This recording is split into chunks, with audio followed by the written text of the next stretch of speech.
Ketua Umum PSSI Erick Thohir mengakui bahwa Sintayong akan dievaluasi pasca Piala AFF 2024. Timnas Indonesia resmi tersingkir dari turnamen tersebut setelah kalah 0-1 dari Filipina.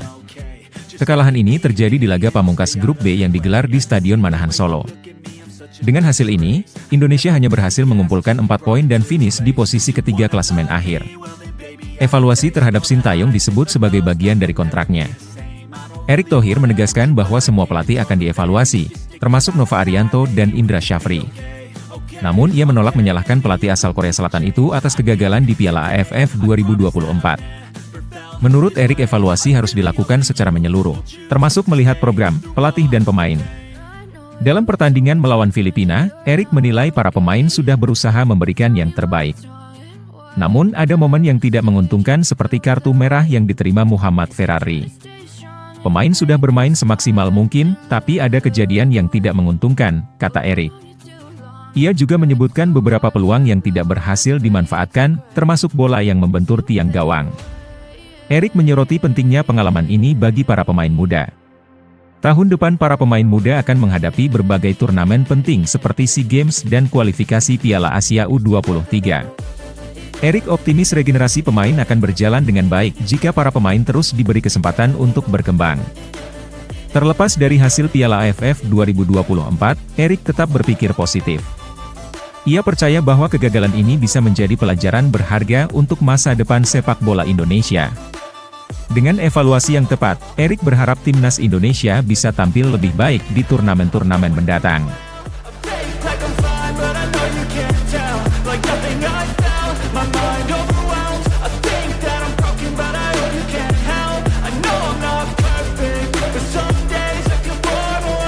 Para supporter timnas Indonesia kembali membela Sintayong setelah tagar Sintayong out menggema di media sosial. Hal ini terjadi setelah kekalahan timnas Indonesia dari Filipina di Piala AFF 2024. Tagar tersebut menjadi trending topik di X, platform yang sebelumnya dikenal sebagai Twitter. Banyak supporter yang mengkritik permainan timnas dengan berbagai komentar pedas. Beberapa netizen mengeluhkan buruknya performa timnas Indonesia di lapangan. Mereka menyuarakan kekecewaan terhadap Sintayong dengan menyebut Sintayong out sebagai solusi. Namun tidak sedikit pula yang tetap mendukung pelatih asal Korea Selatan itu. Ada pula yang menilai bahwa pemain yang dipanggil ke timnas saat ini bukanlah yang terbaik. Perlu diketahui, skuad timnas Indonesia di Piala AFF 2024 bukanlah tim utama. Sintayong memanggil pemain dari kelompok U22 untuk bertanding di ajang ini. Hal ini karena Piala AFF tidak masuk dalam kalender resmi FIFA, sehingga klub tidak wajib melepas pemainnya. Kondisi ini membuat para pemain senior tidak bisa bergabung dengan tim. Meski begitu, Sintayong tetap mendapatkan dukungan dari beberapa pihak yang percaya pada kemampuannya. Perdebatan tentang masa depan Sintayong terus berlanjut, tetapi satu hal yang pasti, timnas Indonesia perlu dukungan lebih untuk bisa bangkit di ajang berikutnya.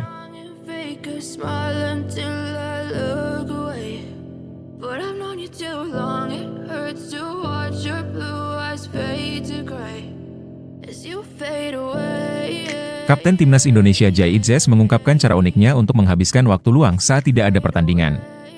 Pemain yang kini berkarir di Serie A bersama Venezia FC ini menjadi andalan lini belakang Timnas Indonesia.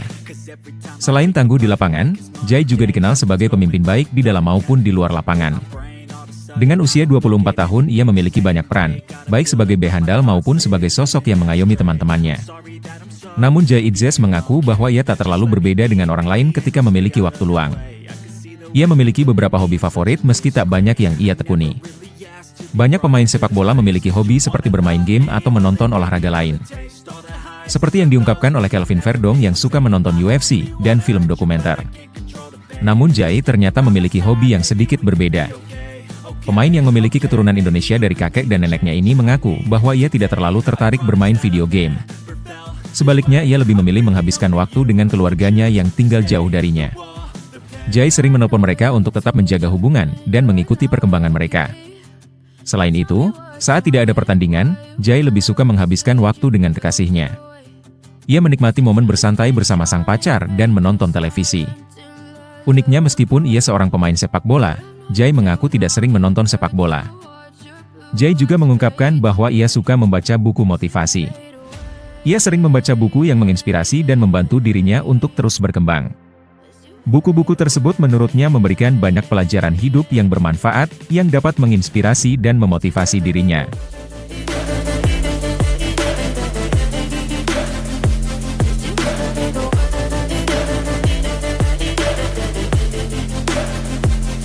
PSSI tengah serius mempersiapkan timnas Indonesia untuk menghadapi tantangan di kualifikasi Piala Dunia 2026 zona Asia. Salah satu hal yang menjadi perhatian utama adalah posisi penjaga gawang. PSSI khawatir jika Marten Pas, kiper andalan yang baru saja dinaturalisasi mengalami cedera. Hal ini menjadi masalah besar karena timnas Indonesia perlu memastikan ada pelapis kiper yang siap tampil dengan kualitas setara. Arya Sinulinga mengungkapkan bahwa Ketua PSSI Erick Thohir sedang mempertimbangkan langkah-langkah untuk mengantisipasi kemungkinan tersebut. PSSI ingin memastikan timnas Indonesia tidak tergantung pada satu pemain saja, terutama Marten Pas yang saat ini menjadi kunci pertahanan. Jika Pas cedera, tim harus memiliki penjaga gawang cadangan yang juga berkualitas. Kepiawaian Marten Pas di bawah mistar gawang membuatnya menjadi pilihan utama timnas Indonesia. Namun PSSI menyadari risiko besar jika hanya mengandalkan satu pemain kunci. Arya Sinulinga menegaskan bahwa PSSI ingin menghindari celah yang bisa dimanfaatkan lawan. Untuk itu pencarian kiper pelapis dengan kualitas setara Pas sangat penting untuk masa depan timnas Indonesia. Salah satu nama yang mulai diperhatikan adalah Emil Audero, kiper berdarah Indonesia yang kini bermain di Liga Italia. Emil Audero memiliki pengalaman internasional yang sangat berharga, dan PSSI melihatnya sebagai opsi potensial untuk mengisi posisi cadangan. Meskipun Audero lebih dikenal dengan karirnya di Eropa, PSSI tidak menutup kemungkinan untuk memanggilnya jika dibutuhkan. PSSI menyadari pentingnya posisi penjaga gawang yang stabil dan andal, terutama jika timnas Indonesia berhasil lolos ke putaran keempat kualifikasi Piala Dunia. Oleh karena itu mereka terus memantau kiper-kiper potensial lainnya termasuk Emil Audero.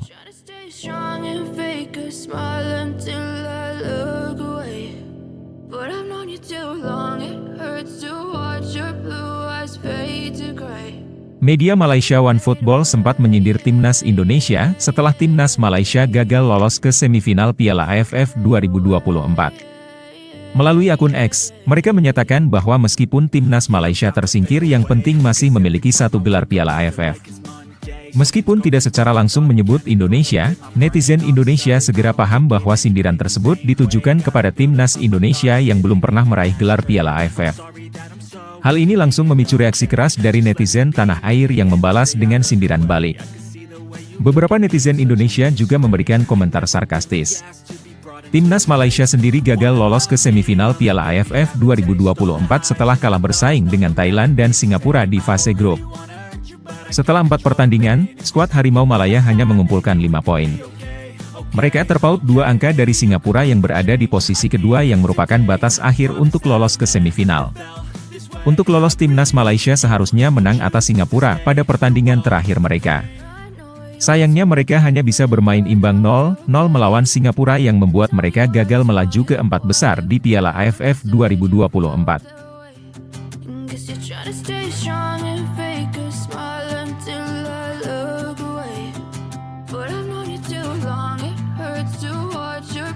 PSSI baru-baru ini menerima dana segar sebesar Rp31,9 miliar dari keuntungan Piala Presiden 2024. Uang tersebut akan digunakan untuk mendukung kepentingan timnas Indonesia. Penyerahan dana tersebut dilakukan secara simbolis oleh Marwarar Sirait kepada Ketua Umum PSSI Erick Thohir pada Kamis malam. Ara berharap dana tersebut dapat memberikan manfaat bagi perkembangan sepak bola Indonesia. Piala Presiden 2024 sendiri berhasil memperoleh dana sebesar Rp81 miliar dari sponsor. Namun sepanjang penyelenggaraan, Rp53 miliar telah dikeluarkan untuk berbagai kebutuhan sehingga sisanya sekitar Rp31 miliar yang diserahkan kepada PSSI. Erick Thohir mengapresiasi penyerahan laba ini dan mengungkapkan bahwa federasi membutuhkan dana yang cukup besar untuk mendukung program-program timnas Indonesia dan pengembangan sepak bola lainnya. Ia menambahkan bahwa dana yang diserahkan akan digunakan untuk berbagai alokasi, termasuk program yang mendukung pengembangan sepak bola Indonesia di tahun depan. Erik juga menyebutkan bahwa PSSI memiliki yayasan yang memberikan beasiswa kepada pemain ex-timnas dan memberikan edukasi keuangan untuk para pemain timnas yang masih aktif. Hal ini bertujuan agar para pemain yang sudah pensiun tidak mengalami kesulitan finansial, mengingat banyak dari mereka yang menghadapi masalah keuangan setelah pensiun. Erik berharap bantuan ini dapat membantu para legenda sepak bola Indonesia.